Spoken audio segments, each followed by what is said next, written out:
Y'all living today? I ask because your team just got run out of the playoffs in 5 games.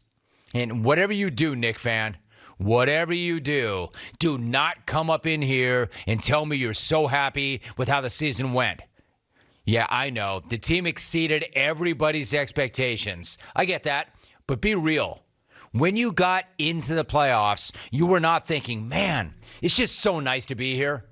And yes, we're probably going to get bounced by a lower seed, but it's all good because it's all gravy. We're no longer the laughing stock of the association. We're relevant. It doesn't even matter what happens here. Even if we lose, we're still all good. Man, don't bring that around here because you know you weren't thinking that. You were thinking not that we're just here to take part, but we're here to take over. You were thinking we're going to run right through the Hawks. Then we're going to handle the Sixers, and then the real season begins. We punch our neighbors, Brooklyn, in the face, and then we focus on the Larry O. Knick fan, you know that's what you were thinking. Don't come in here and try to tell me otherwise. Don't come in here and tell me, man, it was great. We're so far ahead of schedule, it just feels good to be back. No, you got wrecked at Madison Square Garden last night, and the guy doing the wrecking was your new mortal enemy, Trae Young. And you know what? It was awesome. It was beautiful. And I'm not saying that because I hate the Knicks. I don't. I'm not here, and I'm not saying that because I hate the Knicks. I'm here, and I'm saying that because I love Trae Young. I love his game, but even more than that, I love this guy's swagger. I love this guy's attitude. Like, he wants to put on a show in the Garden. He wants to throw on that black hat. He wants to punk you in your own house. And then he wants to let you know about it and rub it in afterwards. Man, and it's an amazing thing to see. This dude is special. He is special. Remember, this is a guy that Knick fans had been riding unmercifully since the first minutes of Game 1. And how did he respond? He responded with one dagger after another. Hit that shot and then tell the Garden to be quiet. And that only enraged Knick fans even more. And then the chants continued. When bleep Trae Young didn't work, they tried to take a run at him for his hair. And then one total idiot spit on him in Game 2. And if you thought Trae had forgotten about that, then you don't know this guy.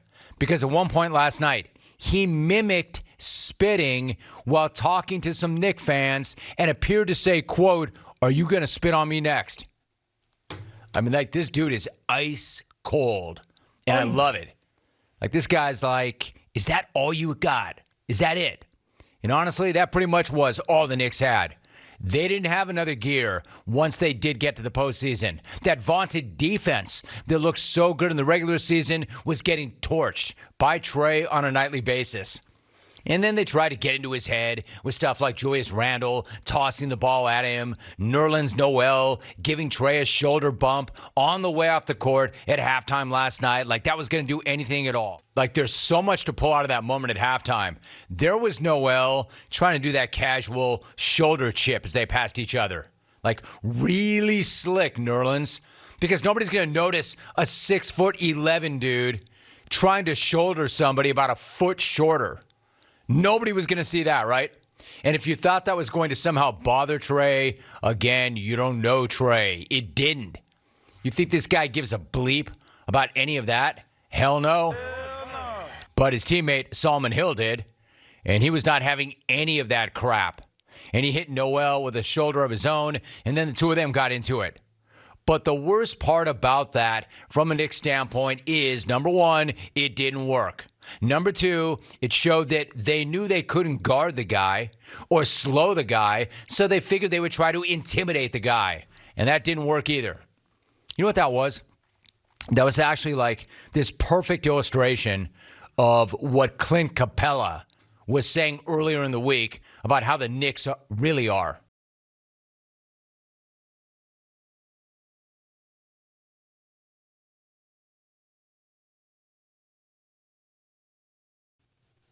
So we can do that too, and we can get a win. So what you can do about that? What would the Knicks do about that? Answer, nothing. Because they weren't in Trae's head. he was in theirs and their fans.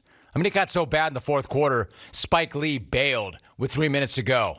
It's like a victory cigar for Atlanta.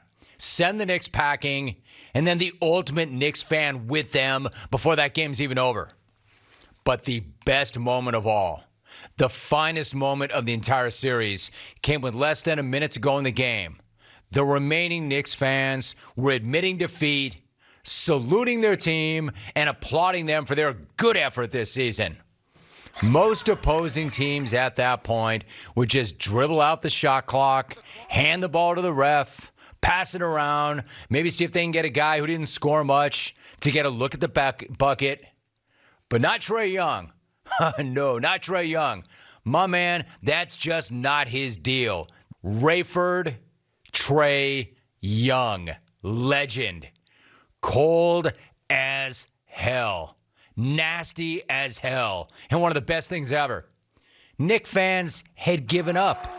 They were trying to acknowledge and salute their players and thank them for a nice run. And this guy's all out here knocking in three-point balls from 30 feet out with a double-digit lead and less than a minute to go, and then he took a bow and he waved to the fans. Man, you want to talk about a finishing move. You want to talk about a feel-good moment to celebrate your team. How about you ram another dagger in their eye and then dump some salt on that wound? I cannot stress this enough. They're on their feet, saluting their fans, and this dude is knocking in a three ball from 30 feet out and then bowing to the crowd. You want to talk about stomping on a team and their fan base when they're down? That was an incredible moment.